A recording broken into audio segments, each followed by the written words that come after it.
60, ils viennent.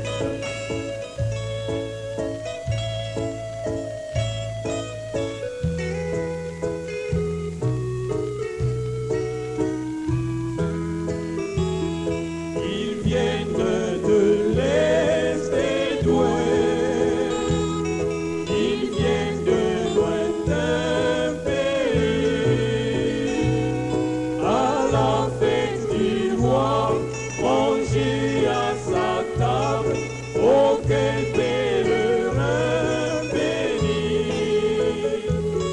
contemplant son saint visage, brillant d'éclat divin, participant de sa grâce, comme joyau de sa couronne. Je suis si heureux depuis que Jésus m'a libéré. Il n'y a pas longtemps, j'étais si chargé, son jour est très doux pour moi. Mon âme était plus que lui, mais tout s'est envolé. Maintenant je crie victoire, car Jésus m'a libéré.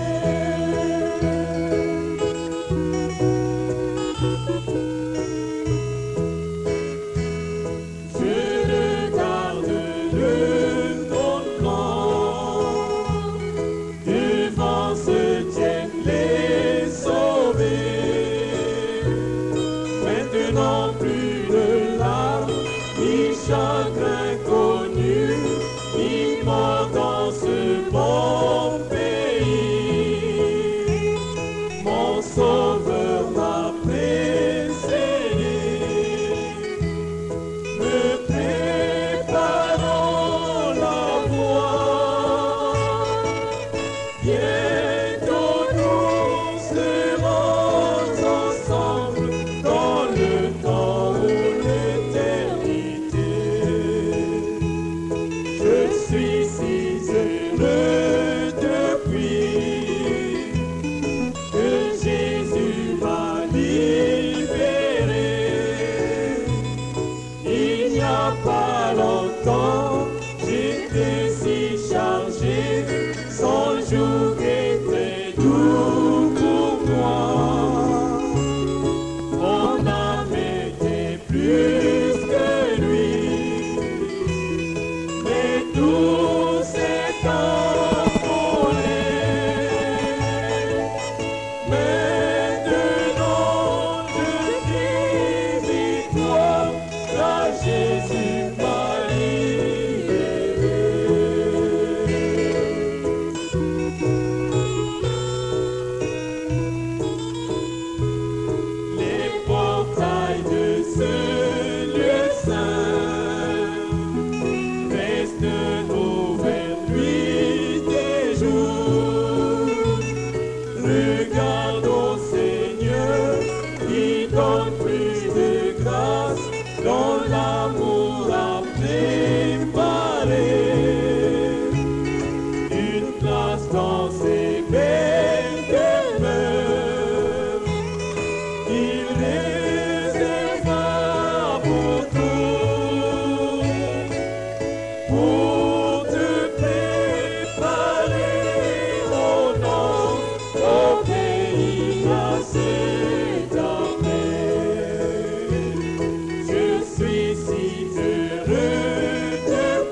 Numéro 162. Jésus-Christ est le nom du Tout-Puissant.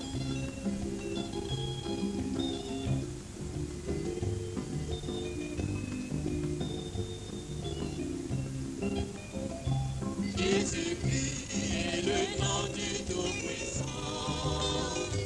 Jésus-Christ est le nom de Dieu clément. C'est aux hommes qu'il a si tant aimé. Pour les sauver afin qu'il fait la vie. C'est ce nom qui nous a été donné du ciel. Le nom de Jésus-Christ. Gloire à Dieu, grâce à ce nom de Jésus, nous sommes vainqueurs. Nous chantons Alléluia, merci Seigneur.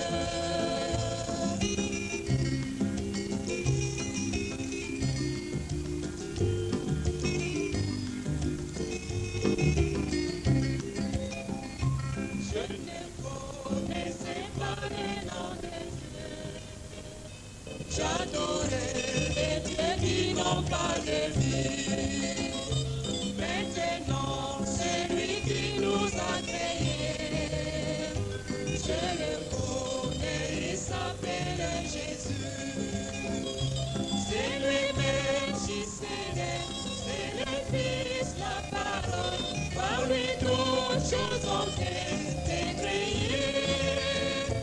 Jésus est rédempteur, Jésus est le sauveur, son amour l'a conduit à Golgotha.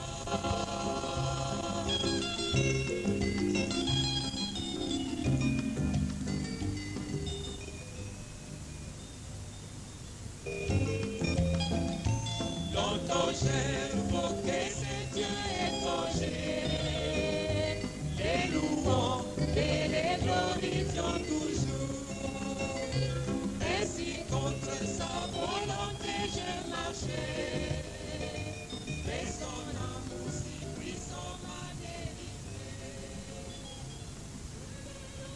Tous les jours, et je chante Alléluia.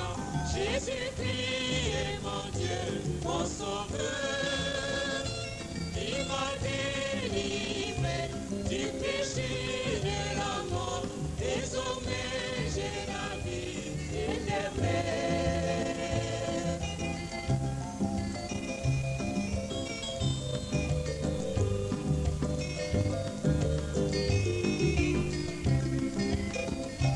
Jésus c'est le temps pour qui est toujours contre les traits enflammés du malin. Il me conduit dans les mers son bâton, sa houlette me rassure. Je regarde là-haut, il est toujours présent. Il me dit, mon enfant, ne crains point. C'est lui qui est le grand roc, c'est lui la forteresse. Le secours me vient toujours de lui.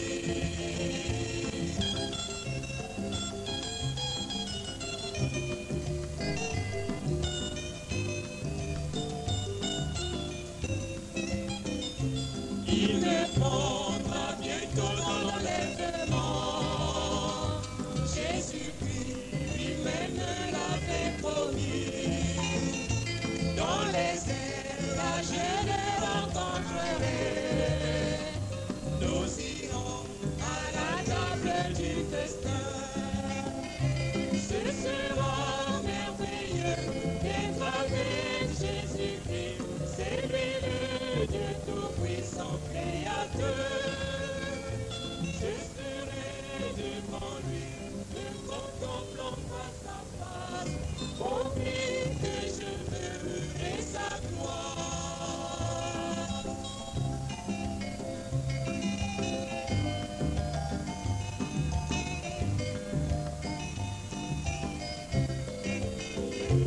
Nous le glorifierons dans l'éternité. Le Seigneur, les élus sont éternels. Et son règne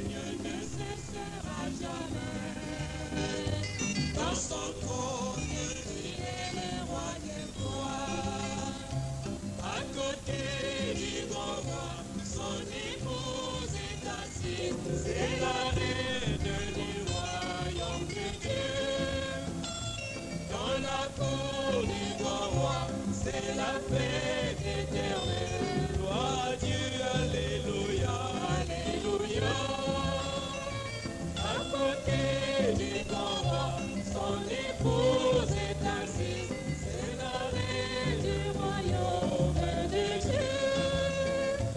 Dans la cour du grand roi, c'est la fête éternelle. Gloire à Dieu, alléluia, alléluia.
Bonsoir mes amis, c'est un grand privilège d'être ici ce soir, dans cette salle, pour servir les enfants de Dieu, les malades et les affligés, et pour présenter le salut à ceux qui ne sont pas sauvés.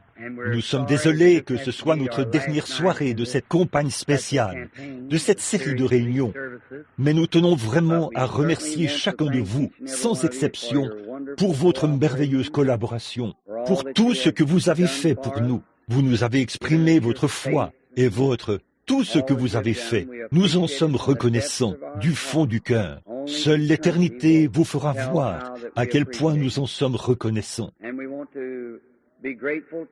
Et nous voulons exprimer notre reconnaissance à notre frère Cowbell pour nous avoir parrainés ici en ville et pour la belle collaboration que nous avons eue avec lui et son Église et ses fidèles. Et nous remercions chacun de vous qui êtes venus de divers endroits, de l'Indiana et des environs, et des États voisins. On n'en avait même pas fait l'annonce. Je suppose que vous l'avez appris par la poste, ou d'une manière ou d'une autre, que ça se passait ici. En effet, nous savions que nous n'aurions pas beaucoup de place dans cette église, et nous nous sommes dit que, s'il n'y avait vraiment pas assez de place, nous pourrions alors peut-être passer un soir ou deux à la salle. Nous sommes donc reconnaissants à ceux qui nous ont permis d'avoir cette salle ce soir. Nous apprécions le fait qu'ils aient ouvert cet endroit pour les services de ce dimanche soir. Pour la gloire de notre Seigneur Jésus-Christ, nous le remercions. Aussi, juste au moment où j'entrais tout à l'heure, mon frère et Billy et quelques personnes qui se tenaient là, dehors, m'ont dit qu'ils ont recueilli assez de fonds, suffisamment pour payer toutes les dettes. Ils ont payé le loyer de l'église, le journal, les concierges de l'église, la musique, toutes les annonces dans les journaux, la diffusion à la radio. Tout a été payé jusqu'à ce soir. Je pense qu'ils en ont reçu suffisamment, donc l'offrande d'amour de ce soir me reviendra. À ce sujet, comme vous le savez, j'ai toujours essayé de garder une bonne réputation par rapport à l'argent. Nous ne faisons pas cela. Et s'il n'y en a pas assez pour subvenir à tous ces besoins, alors je le prélève de mon offrande d'amour. Pour ce qui est de l'offrande d'amour, je n'accepterais même pas ça, si je n'étais pas un homme pauvre, qui doit vivre comme nous tous devons le faire. Si je pouvais tenir ces réunions d'un bout à l'autre du pays, tout en travaillant, je ne mentionnerai jamais une offrande d'amour pour moi-même. Tout ce que nous demandons, c'est que les dépenses soient payées. Et ce n'est pas qu'à Louisville, c'est ce que nous faisons partout dans le monde. Et aussi longtemps que je vivrai et que Dieu me viendra en aide, ça restera comme ça. Ce n'est pas l'argent. Je ne cherche pas l'argent.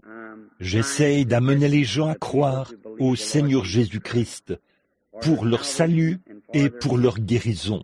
Vos dîmes et tout que vous avez versé la semaine dernière ont servi à cela. Et d'habitude, le dimanche soir ou le dernier soir de la série de réunions, peu importe le jour, si ça dure une semaine ou 2 semaines, 10 jours, ou peu importe le nombre de jours, on recueille une offrande d'amour pour moi. Et si l'on reste quelque chose, c'est entièrement versé pour les missions à l'étranger. Peut-être que mon secrétaire et les autres qui s'occupent de l'argent et tout sont assis ici en ce moment, et il y a ma femme et les autres qui savent que c'est la vérité. Et le Dieu Tout-Puissant, qui est notre juge, sait que c'est vrai. Ainsi donc, nous vous remercions pour tout ce que vous avez fait. Alors, comme c'est le dernier soir des réunions, nous partirons demain pour Shreveport, en Louisiane. Et nous commencerons les services là-bas, dans la salle municipale. C'est là que commencera la prochaine série de réunions. Et de là, nous irons à Denver, dans le Colorado, où les hommes d'affaires chrétiens de Denver nous parrainent, dans le cadre d'une campagne. Et je crois que c'est à la ville ou la salle municipale. Aucune église ne parraine cela, juste les hommes d'affaires chrétiens. Et de là, nous irons à Edmonton, en Alberta. Et de là, nous irons à Grande Prairie, en Colombie-Britannique, à Dawson Creek, et jusqu'au pays des Esquimaux. Et de là, nous redescendrons nous recommencerons ici, dans différents États, vers le mois de juin. Ce sera à Des Moines, dans l'Iowa. Puis nous irons au lieu de campement méthodiste, à Cedar Lake, à la convention là-bas. Et ensuite, dans le Pacifique Nord-Ouest. Et de là, nous irons à Durban, en Afrique du Sud. Cette fois-ci, ce n'est pas mon choix, ma programmation, c'est un « Ainsi dit le Seigneur ». Et nous irons en Afrique, en Inde, en Palestine, au Luxembourg, à Francfort, en Allemagne, à Londres, puis à Paris, et nous reviendrons à la maison. Et partant de là, nous devrions revenir vers janvier ou février, puis nous irons en Nouvelle-Zélande, en Australie et en Orient. Et je m'attends à ce que des prières soient élevées de Louisville, Kentucky, en faveur de ces séries de réunions que nous aurons suivant cet itinéraire. Un de ces jours, s'il m'arrivait de revenir même dans un an, il y en a beaucoup qui sont assis ici ce soir, qui ne seront peut-être plus de ce monde, si je suis épargné. Dans un auditoire de cette taille, de 1000 personnes ou plus, peu importe, il y en aura beaucoup parmi vous qui seront partis. Puis, un de ces glorieux matins, je vous reverrai à la résurrection, quand les saints, les rachetés, seront ramenés sur la terre pour le glorieux millénium. J'espère passer une éternité sans fin avec vous dans le royaume de Dieu que je représente ici ce soir. Que Dieu vous bénisse tous. Je ne veux oublier personne. Les demoiselles qui jouent de la musique et, tout le monde. Que Dieu vous bénisse. Bon, ce soir, c'est à moi qu'il incombe de parler encore une fois pendant quelques instants. Et je ne sais pas à quelle heure nous devons quitter la salle, mais nous commençons à l'instant à 20h30 et nous allons parler peut-être pendant une demi-heure. Puis nous allons commencer notre ligne de prière et prier pour les malades. Ainsi donc, vous, mes chers amis chrétiens ici de Louisville, Kentucky, de Jeffersonville, de New Albany, un de ces jours, j'aimerais annoncer dans tout le pays la tenue d'une série de réunions et dresser ici une grande tente qui peut accueillir plusieurs milliers de personnes et avoir un réveil à l'ancienne mode. À mon avis, c'est ce dont nous avons besoin à Louisville, d'un réveil à l'ancienne mode, un réveil envoyé par Dieu. Priez, si le Seigneur me conduit dans cette direction, je viendrai. Bon, Il y a 2 ou 3 campagnes de guérison en cours dans la ville. C'est pour ça que nous n'en avons pas fait un programme national. Nous sommes juste venus à l'église de Frère Cowbell, vous voyez. Et nous ne sommes pas venus ici pour faire concurrence à ces autres frères. Nous ne croyons pas qu'on doive être en concurrence au sein de la religion de Jésus-Christ. Nous sommes tous frères. Nous travaillons ensemble et faisons tout ce que nous pouvons pour le bien du royaume de Dieu et de chaque église, de chacune d'elles.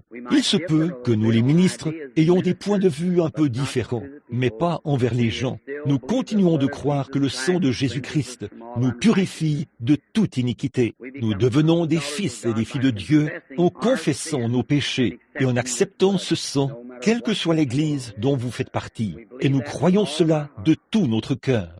Mes réunions sont toujours inter-évangéliques ou interdénominationnelles. Alors nous espérons que Dieu vous bénira tous.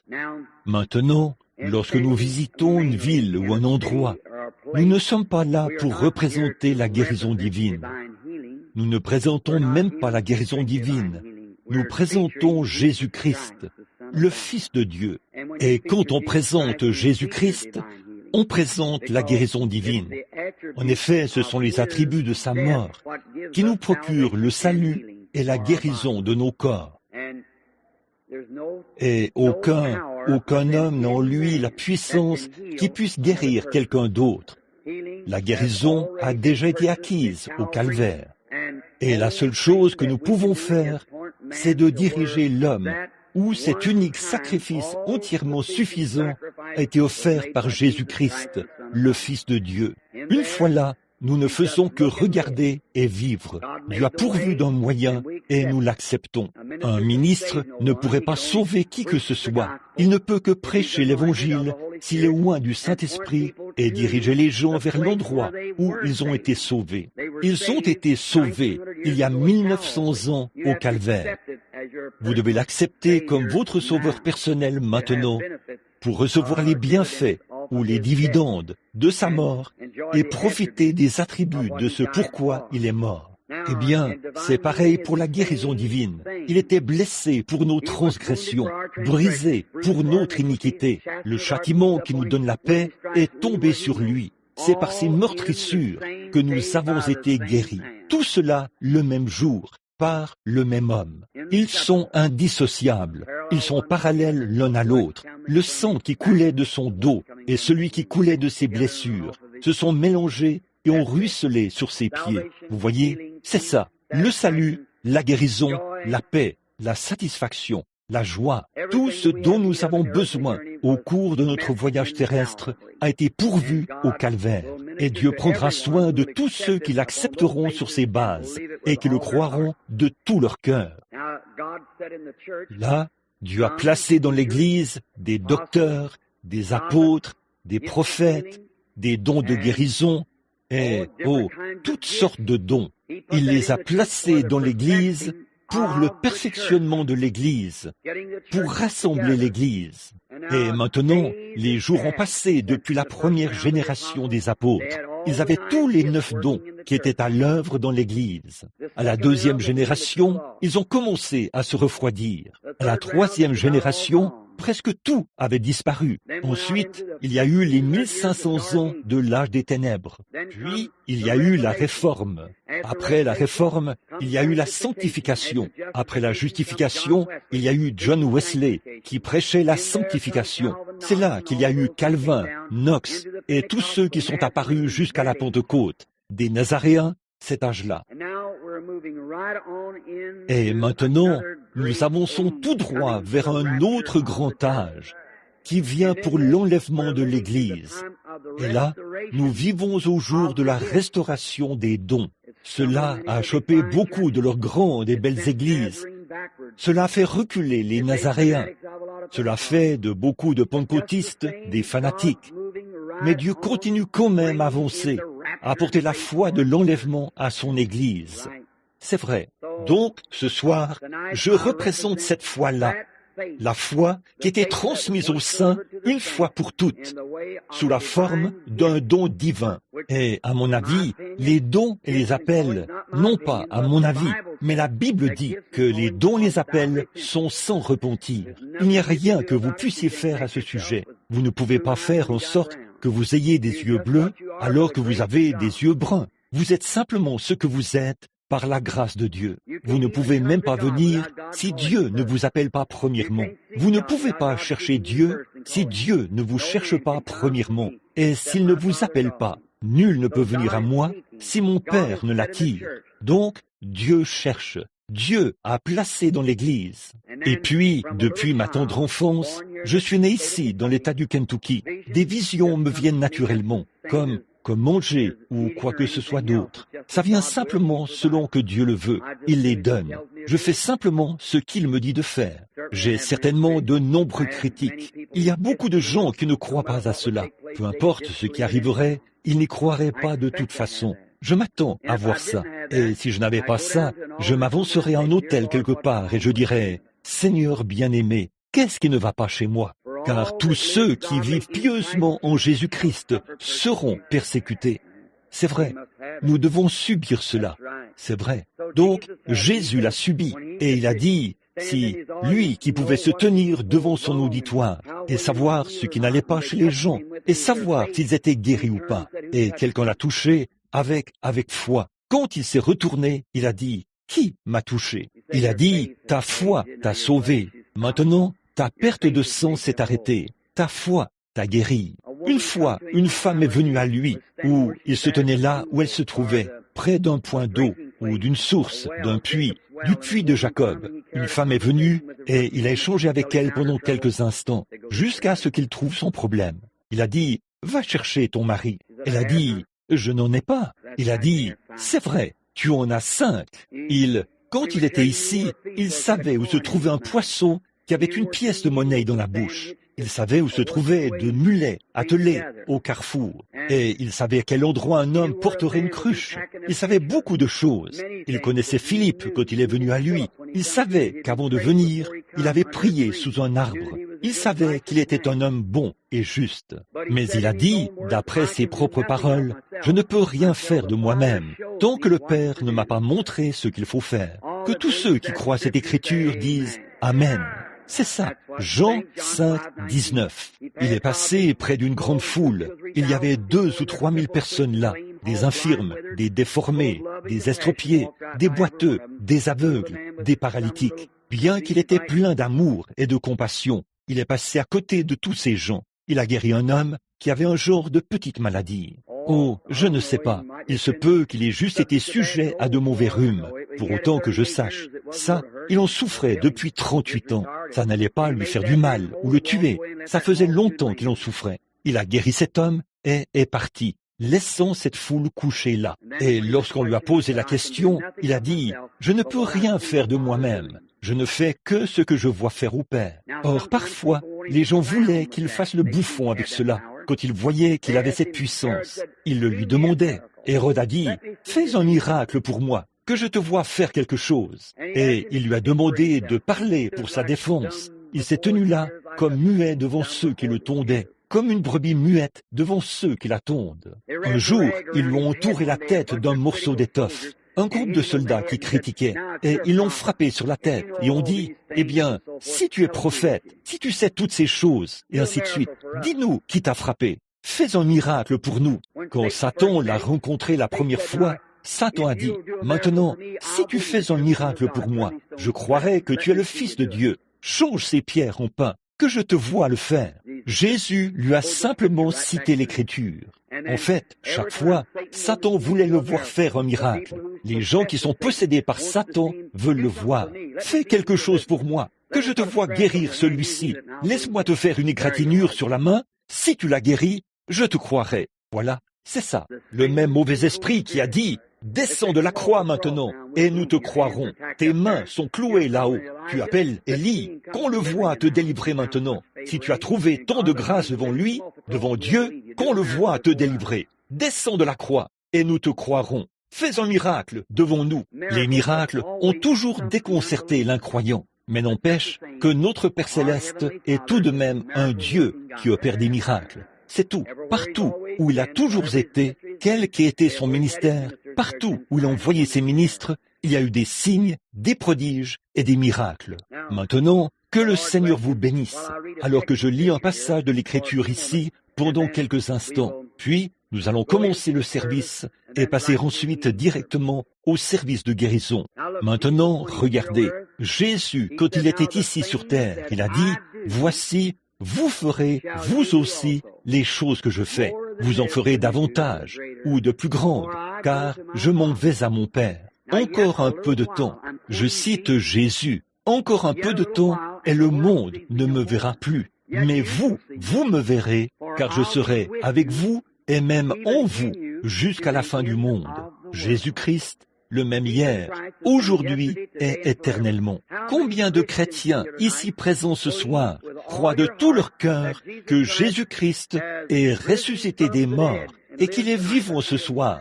Levez la main. Eh bien, s'il est le même hier, aujourd'hui, éternellement, ne produira-t-il pas ce soir dans son Église la même chose qu'il a faite dans son Église quand il était dans la chair ici sur terre? Voyez, c'est juste, le Saint-Esprit, c'est l'Esprit de Jésus-Christ. Il est ici sous une forme spirituelle, tout aussi vivant qu'il l'a toujours été. Ici, il vit en nous, accomplissant les choses qu'il faisait quand il était ici sur terre, en guise de confirmation de sa présence parmi nous. Je serai avec vous, et même en vous, jusqu'à la fin du monde. Que le Seigneur vous bénisse. Prions. Père Céleste, ce soir, reçois la gloire, Père Céleste, des efforts que nous essayons de déployer pour ta gloire. À présent, voici la parole posée ici, sur la chair. Elle est ouverte. Mais qui peut la comprendre? Alors qu'elle est écrite par inspiration, il était promis qu'elle serait cachée aux yeux des sages et des intelligents et révélée aux enfants qui seraient disposés à apprendre. Or, nous te prions, Père, de permettre que nous nous considérions comme des enfants qui ne savent rien, afin que nous puissions apprendre des choses par la révélation du Saint-Esprit. Puisse-t-il prendre la parole de Dieu maintenant et la donner à chaque cœur, selon nos besoins, car c'est en son nom que nous le demandons. Amen. Dans Genèse, il fait un peu chaud ici en haut. Je suppose que c'est aussi le cas dans l'auditoire. Si les concierges voulaient bien augmenter un peu le débit d'air dans le bâtiment, pour que les gens soient un peu plus à l'aise. J'en vois qui s'éventent. Maintenant, dans Genèse, chapitre 22, je veux attirer votre attention sur quelques mots ici dans l'Évangile, alors que nous terminons cette série de réunions. J'aime toujours dire ou lire un peu de cette parole, parce que cette parole ne passera jamais, et elle est éternelle, à perpétuité. Et ce soir, si j'avais quoi que ce soit à dire en guise de sujet, j'aimerais parler de ceci. Dieu a pourvu d'un moyen. Il a pourvu d'un moyen pour s'approcher de lui, il a pourvu d'un moyen d'échapper, et il a pourvu d'un moyen pour tout ce dont nous avons besoin. Si seulement nous pouvons trouver ce moyen que Dieu a pourvu, alors nous sommes sûrs d'y parvenir. Si ce bâtiment a été fourni ici pour prendre soin pour nous protéger de la pluie, alors tant que nous sommes dans le bâtiment, nous sommes à l'abri de la pluie. Si Dieu a pourvu d'un moyen pour le salut et que nous parvenons à trouver ce moyen qui était pourvu, nous pouvons obtenir le salut. Si Dieu a pourvu d'un moyen pour la guérison divine, si nous parvenons à découvrir, à trouver ce moyen, nous obtenons la guérison divine. S'il a fourni la paix à ceux qui sont instables, alors si nous suivons cette voie jusqu'à trouver le moyen qu'il a pourvu, nous pouvons obtenir la paix. Maintenant, lisons à partir du verset 7 du chapitre 22. Remarquez ceci maintenant. C'est une glorieuse histoire dramatique que nous avons là. Et Isaac parla à Abraham son père et dit, « Père !» Et il dit, « Me voici mon fils. » Il dit, « Voici le feu et le bois. Mais où est l'agneau pour l'Holocauste ?» Et Abraham dit, « Mon fils, Dieu se pourvoira lui-même de l'agneau pour l'Holocauste. » Que le Seigneur ajoute ses bénédictions à la lecture de cette parole. Je pourrais aussi ajouter ceci, lire le verset 14, en réponse à cela. Abraham appela le nom de ce lieu-là Jéhovah Jireh. Comme on dit aujourd'hui, en la montagne de l'Éternel, y sera-t-il pourvu. Jéhovah Jireh était le nom de rédemption de Dieu. Dieu, le mot Jéhovah Jireh signifie Dieu se pourvoira lui-même du sacrifice. Autrement dit, Dieu préparera un moyen. Eh bien, Dieu avait 7 noms composés en rapport avec la rédemption. Jéhovah Jireh, Jéhovah Manassé, Jéhovah Rapha, celui qui guérit. Et tous ces différents noms composés qu'il portait, ce qu'il était, qui représentait ce qu'il était pour les gens. Et ce sacrifice qui était pourvu ce soir, Jéhovah Jireh, l'Éternel se pourvoira lui-même de l'agneau. Alors que nous abordons maintenant cette glorieuse histoire dramatique que nous avons sous les yeux, puisse le Saint-Esprit prendre ces quelques paroles qui seront prononcées et les ancrer dans chaque cœur. Maintenant, ce soir, c'est le dernier soir de la série de réunions et je veux que chacun de vous m'accorde toute son attention. Et écoutez attentivement maintenant. Nous essayons de remporter la plus grande victoire de cette série de réunions. C'est le dernier soir. D'habitude, il y a plus de gens qui sont guéris le dernier soir que dans toutes les réunions précédentes. C'est la grande attente. Satan combat plus férocement. Tout a l'air d'aller mal, parce que Satan essaie de maintenir ces gens sous pression et tout, afin de pouvoir les éloigner de cette grande période de tension dans laquelle nous entrons maintenant. Comme qui dirait, ce grand moment où on donne le coup décisif. Il est déjà battu, acculé au mur. Il a été démasqué et tous ses artifices ont été démasqués. Et des hommes et des femmes ont accepté Jésus-Christ comme leur sauveur. Des personnes atteintes de cancer et de tumeurs et tout ont été guéries. Et les attestations de médecins qui prouvent que c'est la vérité. Voici en ce moment un groupe de gens assis ici ce soir qui sont dans une grande attente. Quant à Satan, s'il peut troubler votre pensée, voilà tout ce qu'il a à faire. Mais avançons pour donner le coup décisif maintenant même, pour complètement chasser Satan et toutes ses puissances de ce bâtiment, afin que Dieu puisse circuler librement pour guérir chaque personne malade pour la gloire de Dieu. Alors, le patriarche Abraham est sorti de Chidéar, loin de la tour de Babel. Son père et lui ont fait route vers la plaine. Et Abraham, âgé d'environ 75 ans, là, Dieu a appelé Abraham par élection et l'a fait sortir de son propre pays et lui a dit qu'il aurait un enfant de sa femme, Sarah, qui avait 65 ans à l'époque. Dieu a fait la promesse. Je veux que vous voyez combien les promesses de Dieu sont si réelles pour ceux qui les acceptent. Et il lui a dit ce qu'il allait faire. Il est parti sans savoir où il allait, mais il a séjourné dans un pays étranger. Dieu, quand il appelle les gens, il exige une séparation totale d'avec toutes les choses du monde, un anéantissement des choses du monde. Séparez-vous et Dieu vous bénira. Sortez du milieu d'eux. Ne participez pas à leurs péchés. Ne vous mettez pas sous un joug avec des incroyants, mais mettez-vous sous un joug avec les croyants, les concitoyens du royaume.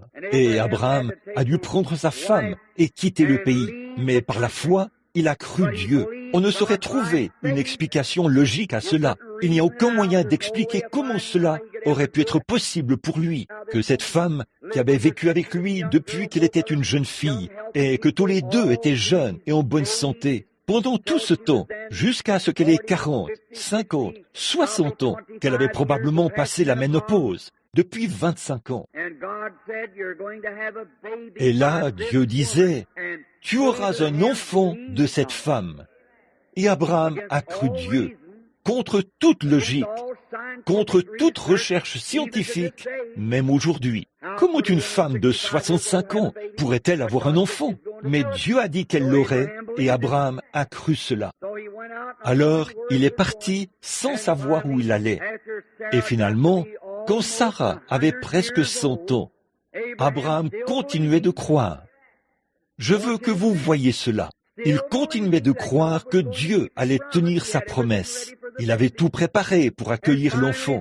Et finalement, le petit est arrivé. C'est toujours ainsi que Dieu procède. Il a fait naître cet enfant juste au bon moment. Vous voyez, plus le délai était long, plus Abraham se disait, eh bien, je ne l'ai pas obtenu aujourd'hui, je ne l'ai pas obtenu ce mois-ci, je ne l'ai pas obtenu le mois dernier. Mais peu importe combien de temps ça prend, plus c'est long, plus je prends de l'âge, plus le miracle sera grand. Louez Dieu pour cela. Au lieu de s'affaiblir comme nous le serions, on prie pour vous ce soir et vous êtes guéris. Vous dites que cela a empiré le lendemain. Vous dites, oh, eh bien, ça ne vaut rien. C'est pour ça. Vous n'arrivez pas à garder la parole de Dieu. Je serre ta parole dans mon cœur, ô Seigneur. C'est David. Serrez la parole de Dieu dans votre cœur. Alors Dieu tiendra cette parole. Dieu doit tenir sa parole. Dieu n'est pas obligé de guérir pour prouver sa puissance, mais il est obligé de guérir pour tenir sa parole. C'est vrai, Dieu n'a pas à prouver quoi que ce soit. Il est Dieu. Mais ce qu'il dit, il est tenu d'exécuter sa parole. C'est pareil pour vous et moi. Nous sommes tenus de respecter notre parole, et Dieu est tenu d'exécuter sa parole. Donc, si la guérison divine est dans la parole, c'est réglé. S'il a été blessé pour nos transgressions, et par ses meurtrissures, nous avons été guéris. C'était ça, le sacrifice. C'est réglé. En ce qui me concerne, c'est tout. Si Dieu l'a fait là, et s'il a promis qu'il le ferait, c'est réglé. C'est ce qu'il en était pour Abraham. Quoi qu'il arrivât, Abraham croyait quand même cela. Peut-être avait-il tout préparé pour accueillir le petit enfant, et Dieu l'a laissé dans l'attente jusqu'à ce qu'il ait 100 ans. Puis, il a fait que Sarah, lui, redevienne une jeune femme et un jeune homme. Et il leur a donné l'enfant. Voilà, quel beau tableau nous avons là devant nous, que nous contemplons. Voici que ce jeune homme a maintenant environ 16 ou 17 ans. Le cœur même de ce vieil homme et de cette vieille femme, un charmant petit enfant. Alors Dieu parle à Abraham un soir et lui dit, « Abraham, emmène-le là-haut sur la montagne et offre-le, tue-le. » Et pourtant, Dieu avait promis à Abraham que, par Isaac, toutes les nations du monde seraient bénies. Comment pouvait-il maintenant, après toutes ces années d'attente en croyant, maintenant, après tout ce temps, comment le bébé, le seul espoir quant à la promesse de Dieu, et voici que Dieu disait à Abraham de détruire tout l'espoir qui lui restait. Vous voyez comment Dieu agit par des tests. Dieu permet parfois que votre situation empire un peu après qu'on a prié pour vous, juste pour vous tester. Les tests et les épreuves de la foi. Mais celui qui persévère, voilà, c'est ça. Tenez bon, prenez Dieu au mot, croyez-en chaque parole. Peu importe ce que quoi que ce soit d'autre dit ou fait, croyez cela quand même. Quelles que soient les circonstances, croyez Dieu quand même. Alors là, Dieu lui a dit, prends le garçon et emmène-le là-haut. Je vais bénir le monde entier par lui. Tu as attendu pendant toutes ces années. Maintenant, tu as 100 ans, environ 116, 118 ans. Maintenant, je veux que tu prennes ce jeune homme, que tu l'emmènes là-haut sur la colline et que tu le tues. Oh là là, ça semblait très étrange, déraisonnable, que Dieu demande à Abraham de faire périr son fils unique. Mais maintenant, derrière cette histoire, nous voyons le tableau qu'il était en train de peindre. Dieu qui donne son fils unique. Abraham n'avait pas voulu le dire à sa mère, puisque cela lui aurait certainement brisé le cœur. Il a sellé des mulets, a pris quelques serviteurs et s'est dirigé vers la montagne. J'aime vraiment cette partie-ci. Puis il s'est approché du lieu où se trouvait la montagne. Et il a dit au serviteur, « Toi, attends ici. Le jeune homme et moi, nous irons là-bas pour adorer. Puis, le jeune homme et moi, nous reviendrons. » Comment allait-il revenir alors qu'il y allait pour le tuer? Mais Abraham savait une chose, c'est il l'avait reçu dans une préfiguration, comme quelqu'un d'entre les morts, et Dieu était capable de le ressusciter des morts. Dieu pourvoirait d'un moyen d'échapper. d'une manière ou d'une autre. Comment? Il ne le savait pas. Dieu lui avait dit de l'amener là-bas pour le tuer, et c'était la seule chose qu'il avait à faire. Toi, attends ici. Le jeune homme et moi irons là-bas pour adorer. Puis, le jeune homme et moi reviendrons. Remarquez, le petit Isaac a porté le bois et a gravi la colline. Le père le conduisait. Isaac le suivait avec le bois sur le dos. Regardez ça, une magnifique image de près de 800 ans plus tard. Dieu qui conduirait au calvaire son propre fils, qui porterait le bois sur son dos afin de l'offrir en sacrifice. Une image de Dieu qui pourvoirait d'un moyen d'échapper. Eh bien, lorsqu'Abraham est arrivé au sommet de la montagne, il a roulé les pierres et les a rassemblées. Il a bâti un autel, y a disposé le bois. Le petit garçon a dit, « Père ?» Il a répondu, « Me voici, fiston !» Il a dit, « Voici l'autel, voici le bois, mais où est l'agneau pour le sacrifice ?» Et Abraham, d'une voix tremblante, a dit, « Dieu pourvoira de l'agneau pour le sacrifice. » Regardez ce moment sombre. Pourtant, la foi pure ne lui permettait pas de douter de Dieu. Remarquez, oh, il m'arrive parfois de regarder cette histoire et de pleurer de joie. Abraham a lié les mains de son propre fils et l'a mis sur l'autel. Il a retiré le couteau de sa ceinture et il était prêt à ôter la vie à son fils parce que Dieu lui avait dit de le faire. Et à ce moment-là, une voix venant du ciel s'est écriée. Elle a dit, « Abraham, n'avance pas ta main. » Et là, le Saint-Esprit lui a saisi la main et a dit, « Je vois que tu n'as pas refusé ton propre fils. Je sais que tu m'aimes. » Et à peu près à ce moment-là, quelque chose s'est mis à bêler dans le désert. Pris là-bas, un petit bélier se trouvait là. Dieu a pourvu du sacrifice. Regardez bien, un bélier. Il fallait que ce soit un mouton, un mâle, un bélier, un type de Christ qui prendrait la place de la mort. Voilà le sacrifice pourvu par Dieu. Et Abraham a offert ce sacrifice à la place d'Isaac. Quelle magnifique image, là. Remarquez, Dieu a toujours pourvu d'un moyen. Il pourvoira d'un moyen ce soir, pour chacun de vous. Et Israël, quand ils étaient en Égypte, ils étaient en esclavage, ils avaient des ennuis, et ils se sont mis à crier à Dieu pour réclamer la délivrance. Remarquez, Dieu ne pourvoit que lorsque nous sommes dans la parole de Dieu. Israël avait la parole de Dieu qui leur disait qu'il partirait de là un jour. Alors, ils se sont mis à crier à Dieu, selon la volonté de Dieu, pour que Dieu pourvoie à ce qu'il avait promis de faire. Voilà, c'est cela. Lorsque vous priez pour demander quelque chose qui est en dehors de la volonté de Dieu, vous ne pouvez pas avoir la foi pour cela. Mais si Dieu promet quelque chose, je crois qu'il tiendra sa parole. Donc, il le savait. C'est pour cela qu'Abraham savait que Dieu le délivrerait d'une manière ou d'une autre, parce qu'il avait promis que par Isaac, toutes les nations du monde seraient bénies. Là-bas, en Égypte, les enfants d'Israël savaient que Dieu leur avait promis la délivrance. Alors, ils se sont mis à prier pour obtenir l'effet de la promesse. Vous dites, frère Branham, quant à la guérison divine, si je savais que Dieu a promis cela, très bien, prenons ceci un instant. Jacques 5, 14. S'il n'y a pas de campagne de guérison quelque part dans la ville, il a dit, si quelqu'un parmi vous est malade, qu'il appelle les anciens de l'Église, qu'on loigne d'huile et qu'on prie pour lui. La prière de la foi sauvera le malade.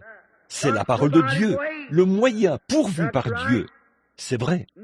Remarquez, quand Israël s'est mis à crier, Dieu s'est mis à écouter et il a pourvu d'un moyen d'échapper.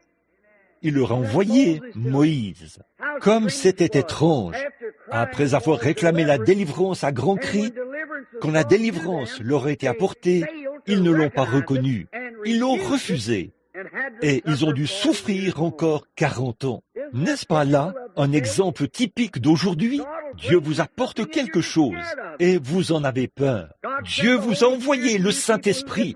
À vous qui n'aimiez pas ces églises formalistes, les religions ritualistes. Dieu vous a envoyé le Saint-Esprit. Un grand nombre de ces gens en ont peur. Un soir, les disciples étaient sur le point de faire naufrage dans un petit bateau qui ballottait sur la mer, et ils ont appelé à l'aide. Quand ils ont vu venir le seul homme qui pouvait calmer les vagues, ils ont eu peur de lui et ont cru qu'il était un fantôme. Le seul espoir qu'ils avaient, ils en ont eu peur. Il y a des hommes et des femmes assis ici ce soir qui ont le cancer, qui souffrent du cœur, de maladies dangereuses, sans doute. Et le seul espoir que vous avez, après que votre médecin fait tout son possible, vous avez simplement peur de tendre la main pour lui faire confiance. N'ayez pas peur. Acceptez sa parole. Tenez-vous là. C'est le moyen que Dieu a pourvu pour vous. C'est dans ce but que Dieu vous a envoyé ici ce soir. Il ne vous a pas envoyé ici ce soir pour que je prie pour vous. Il vous a envoyé ici ce soir pour que vous acceptiez le moyen qu'il a pourvu. Jésus-Christ, le sacrifice expiatoire pour le péché et la maladie. J'espère que vous saisissez. Remarquez, ils ont réclamé la délivrance à grands cris. Dieu leur a envoyé la délivrance. Ils ont dû attendre encore 40 ans avant de la recevoir. Dans le désert, Dieu avait promis qu'il pourvoirait à tout ce dont ils avaient besoin. Ils n'avaient plus de pain. Et le même Jéhovah Jireh, Dieu pourvoira du sacrifice pour Abraham. 400 ans plus tard, il était toujours Jéhovah Jireh pour pourvoir à tout ce dont ses enfants avaient besoin. Voilà, c'est ça. Je veux que ça descende très profondément, sous la 5e côte du côté gauche. Écoutez, il est toujours Jéhovah Jireh, le sacrifice pourvu par l'Éternel. Acceptez-le. N'essayez pas de raisonner la chose. N'essayez pas de raisonner. Vous ne pouvez pas raisonner. Les moyens de Dieu, on ne peut pas les comprendre. On ne raisonne pas au sujet de Dieu. On ne le connaît pas par la connaissance. On ne le connaît pas par l'instruction. On le connaît par une seule chose, la foi. On ne peut pas raisonner. Il est déraisonnable de croire qu'on puisse raisonner la chose. On ne le peut pas. On doit simplement l'accepter. Remarquez, encore, en ce moment vraiment particulier, il manquait de pain. Qu'allaient-ils faire? Si Dieu leur avait dit qu'ils allaient au pays promis, c'était à Dieu de prendre soin d'eux jusqu'à ce qu'ils y arrivent. Et ce même Jéhovah Jireh était là avec eux. Et puis, quand ils ont manqué de pain, Jéhovah Jireh a pourvu d'un moyen pour qu'ils aient du pain pendant tout leur voyage dans le désert. La manne tombait du ciel. Ils ont manqué d'eau. À quoi bon s'inquiéter? Jéhovah Jireh, le sacrifice pourvu par l'Éternel, était là avec eux. Et il a frappé le rocher. À partir de ce moment-là, ils lui ont parlé, et l'eau a coulé en abondance. Ils ont abreuvé tout leur bétail. Des milliers de litres d'eau coulaient par seconde, jaillissant d'un rocher dans un désert aride. C'est irrationnel, n'est-ce pas? Mais Dieu a pourvu. Ne raisonnez pas sur la façon dont il s'y prend. Il le fait simplement parce qu'il a dit qu'il le ferait. Comment un patient qui est étendu là, se mourant du cancer, et à qui les meilleurs médecins ont dit qu'il n'y a aucun espoir, comment pourrait-il guérir? C'est irrationnel. Mais il est Jéhovah Jireh, le sacrifice pourvu par l'Éternel. Comme c'est beau. Un jour, la maladie a frappé dans le camp. Il n'avait probablement pas de médecin ni de traitement. Qu'est-ce que Moïse était là, avec tout ce groupe de gens.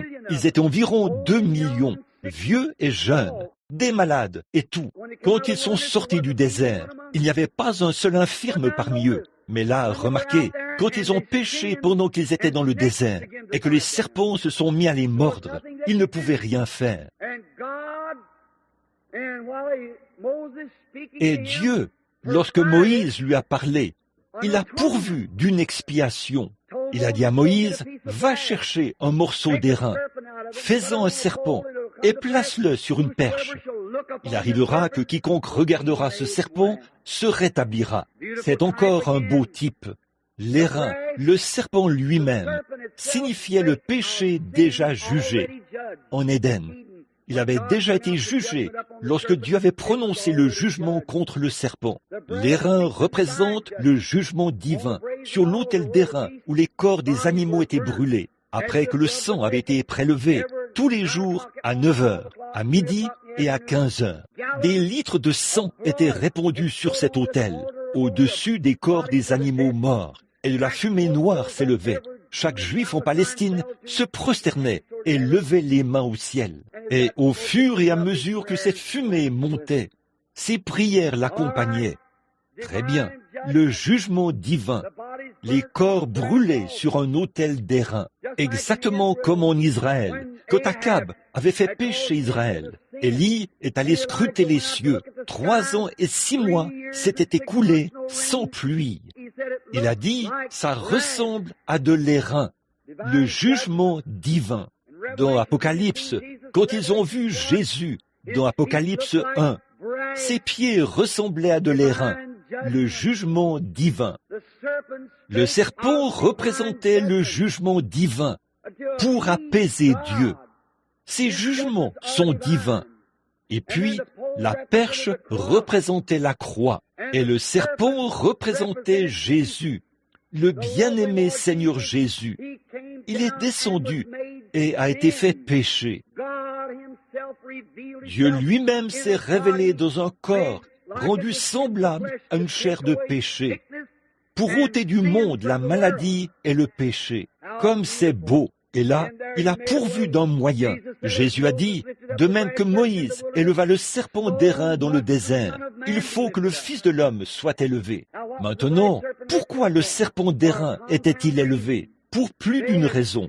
Ils avaient péché et ils étaient malades. Bon, donc, Jésus a été élevé, blessé pour nos transgressions, c'est par ses meurtrissures que nous sommes guéris. Plus d'une raison. Et ce soir, que Christ guérisse les malades est encore tout aussi réel que ça l'est de sauver les pécheurs. Un miracle qui est beaucoup plus grand pour lui que de sauver un pécheur, c'est qu'il doit changer ses manières de faire. Ce qui est certain, c'est qu'une fois changé, il saura comment croire Dieu au sujet de sa guérison. Vous voyez ce que je veux dire?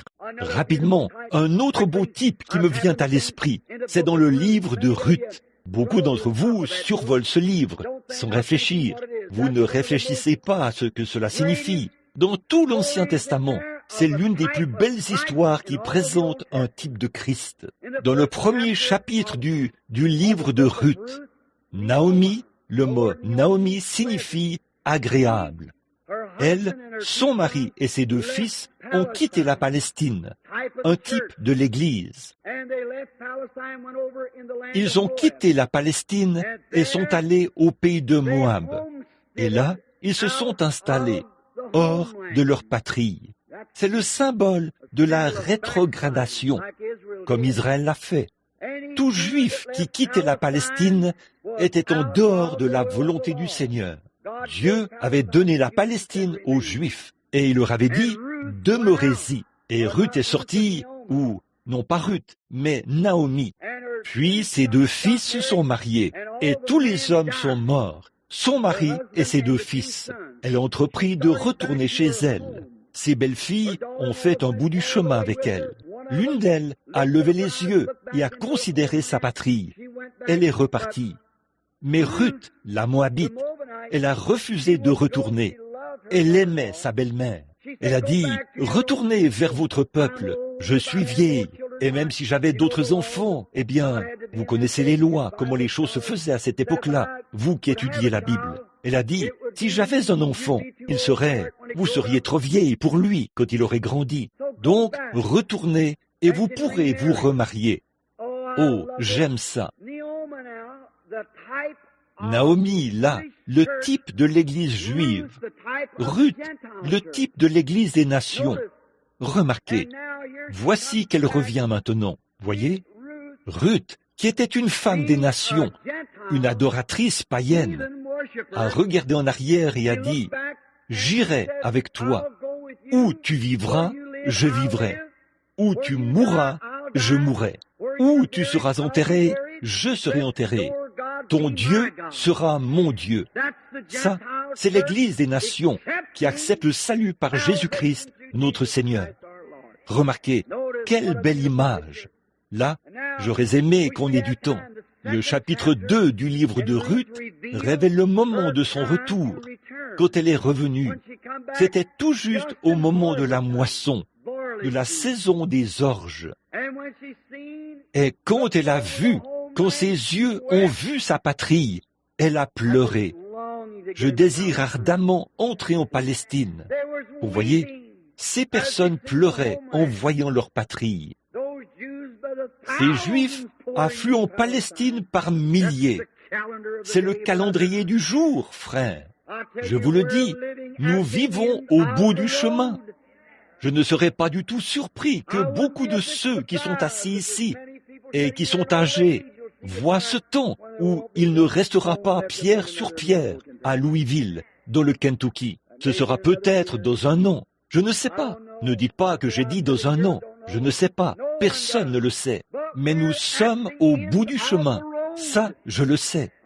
Ces bombes à hydrogène et ces choses sont prêtes à exploser d'un moment à l'autre. Les Juifs retournent à Jérusalem. Et l'étoile de David à 6 branches, le drapeau le plus ancien du monde, flotte à Jérusalem pour la première fois depuis 2000 ans. Un signe du temps. Et remarquez, c'est exactement comme Naomi, qui avait perdu tout ce qu'elle avait et qui était revenue tout juste à la saison des orges. Et aujourd'hui, la Palestine est en train de fleurir comme une rose. On y trouve certaines des plus grandes choses, des richesses de tous les pays du monde. Des produits chimiques qu'on a trouvés dans la mer morte sont d'une valeur inestimable. La Palestine, le plus grand pays d'agrumes, on y cultive des citrons qui pèsent près de 2 kilos. Pensez-y, tout cela accomplit la parole divine de Dieu. Ils rentrent chez eux. Les Juifs sont en train d'y retourner à la saison des orges. Elle a levé les mains et a pleuré. Et les gens ont dit, « Voici Naomi qui revient. » Elle a dit, « Ne m'appelez pas Naomi, car Dieu m'a durement affligé. » Sans savoir ce qu'elle amenait avec elle. Le Juif est loin de se douter qu'en rejetant Jésus, il a tout simplement donné aux gens des nations la possibilité d'entrer. Oh, j'aime vraiment ça. Remarquez, donc, quand elle a levé les yeux, elle a pleuré. Et remarquez, alors il fallait qu'elle, tout son héritage lui avait été ôté. Alors, il leur fallait subvenir à leurs besoins. Ruth, qui était une jeune femme ravissante, est allée dans les champs de Bose pour glaner. C'est ce que faisaient les paysans, les pauvres. Je veux vous faire remarquer de quel type est l'Église. C'est une Église pauvre. Ruth, qui était un type de l'épouse des nations, là, elle marchait derrière les moissonneurs pour ramasser quelques pailles qui contenaient du blé, l'égrener comme ça et le mettre dans un sac pour subvenir à leurs besoins. Elle glanait, pieds nus, dans les champs de Bose. Et Bose était le seigneur de la moisson. Il représentait Jésus-Christ, le Fils de Dieu. Remarquez, le grand seigneur de la moisson. Et il est venu pour parcourir ces champs du regard. Il a vu les glaneurs qui étaient là. Il a vu les moissonneurs. Dès qu'il a posé les yeux sur Ruth, il est tombé amoureux d'elle. Christ, de son Église. Il a dit, « Qui est cette jeune fille qui glane dans les champs ?» Ils lui ont dit, « Ruth. » On l'a ramenée. L'Église juive, sous la conduite de la colonne de feu, sous la conduite de Jéhovah, a ouvert le chemin par l'Ancien Testament aux chrétiens remplis du Saint-Esprit du Nouveau Testament. Ils l'ont amené avec eux. Oh, si nous avions le temps de nous arrêter un peu là-dessus. Remarquez leur retour. Puis il a dit qu'elles viennent s'asseoir à l'ombre et qu'elles mangent avec nous.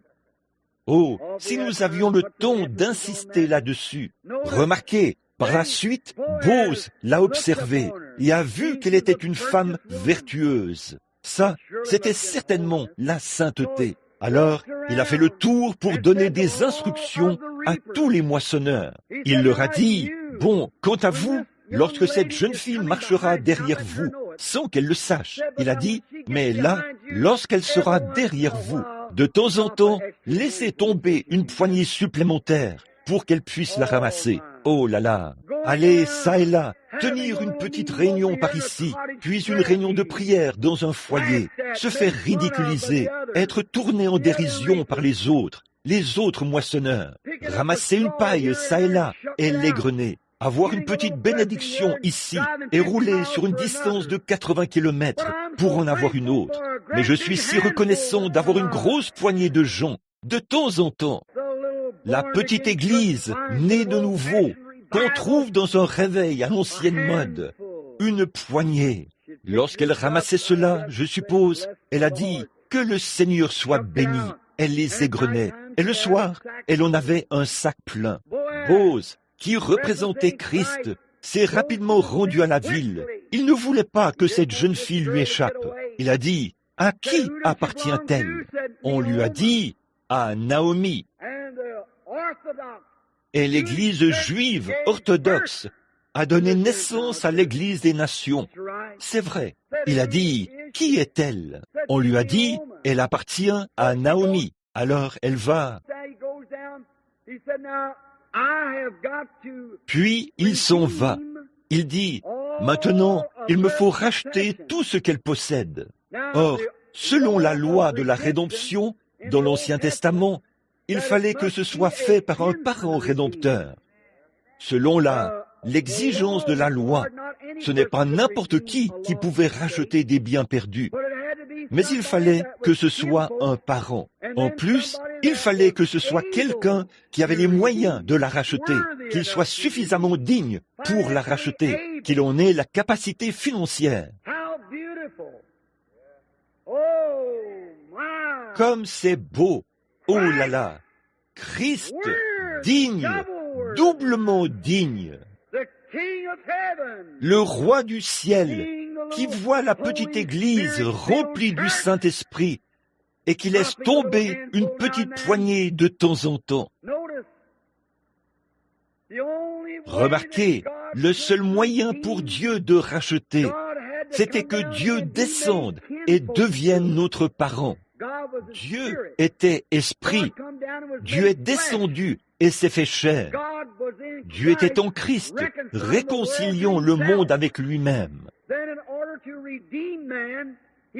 Puis, pour racheter l'homme, il lui fallait devenir homme, un parent. Pouvez-vous imaginer la divinité qui descend, faite chair? L'amour. Que ferait un jeune homme pour sa jeune épouse qu'il veut prendre pour chérie? Il est aveugle, il est prêt à tout. Oui, monsieur, il la veut.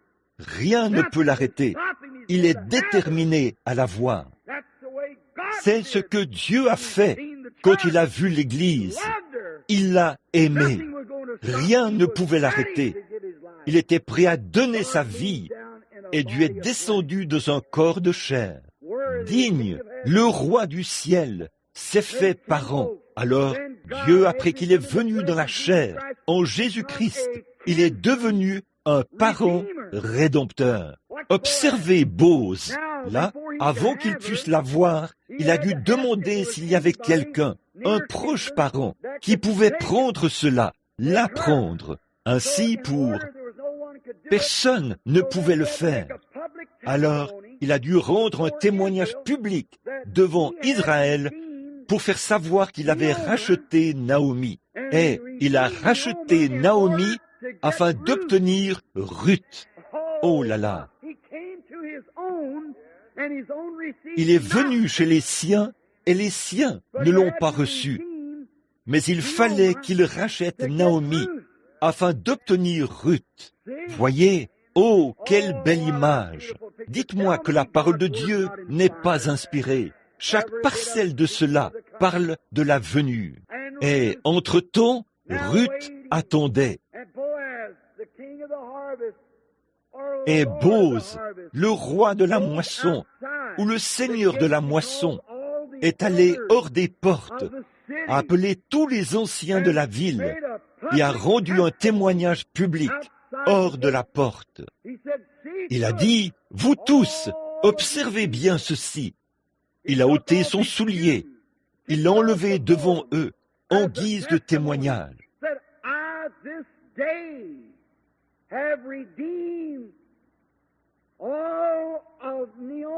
Il a dit, « Aujourd'hui, j'ai racheté tout l'héritage perdu de Naomi. Et aujourd'hui, tout ce qu'elle possédait m'appartient. » Oh là là, préparez-vous, je vais lancer quelque chose. Oh, je sens que quelque chose est en train d'agir. Remarquez, Christ, devant les anciens d'Israël, a été mené hors des portes de la ville et a rendu témoignage. Il a été blessé pour nos transgressions. C'est par ses meurtrissures que nous avons été guéris. Un témoignage public. Il a racheté l'Église. De quoi? De ce qu'elle avait perdu. Dans le jardin d'Éden, nous ne connaissions pas la maladie. Dans le jardin d'Éden, nous ne connaissions pas le péché. Dans le jardin d'Éden, nous ne connaissions pas la mort. Et Dieu a tant aimé le monde qu'il a donné son Fils unique. Et il a rendu témoignage hors de la porte qu'il avait pourvu d'un moyen d'échapper à tous ceux qui voulaient venir. Quelle belle image! J'espère que vous le voyez. Maintenant, que le Seigneur soit béni. Et d'après ce que je vois, peut-être que mon temps s'écoule rapidement. Dieu a pourvu d'un moyen, et il l'a fait en Jésus-Christ. Quand Jésus a gravi la colline de Golgotha, il était blessé, il saignait. La croix creusait un sillage sous les empreintes de pas ensanglantés, alors qu'il gravissait la colline. Il l'a gravi, a rendu un témoignage public. Il a été blessé pour nos transgressions. C'est par ses meurtrissures que nous avons été guéris. Il est mort et est monté en haut. Le croyez-vous? Et il a renvoyé des dons spirituels à l'Église. Il a pourvu d'un moyen. Et cette joie que nous avons dans nos cœurs maintenant, ce n'est que la compte, le gage de ce qu'il en sera quand nous serons entièrement rachetés. Et cette guérison divine que nous avons maintenant, c'est le gage de la rédemption de notre corps. Nous sommes rachetés. Dieu a pourvu du sacrifice. Je dois m'arrêter, mes amis, parce que les gens se lèvent et sortent. L'autre jour, j'ai dit à ma femme, j'ai prêché d'environ, je ne sais pas combien de nations différentes, dans toutes les villes des États-Unis. Et le seul endroit où les gens se lèvent et sortent pendant que je prêche, c'est à Louisville, dans le Kentucky. C'est vrai, chez moi, vous voyez, c'est le seul endroit où j'ai vu ça. Si quelqu'un dans le bâtiment a déjà été avec moi...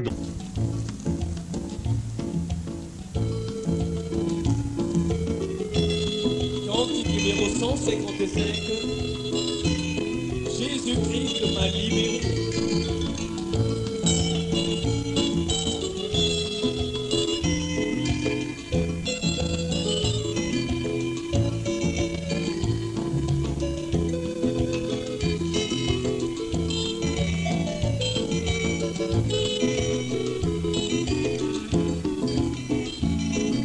Jésus-Christ m'a libéré, quelqu'un de son cœur m'a racheté, quelqu'un Dieu m'a rendu si heureux, quelqu'un. C'est pourquoi je chante, c'est pourquoi je danse. Oh oui, mon cœur est plein de joie, mon âme bénit l'Éternel.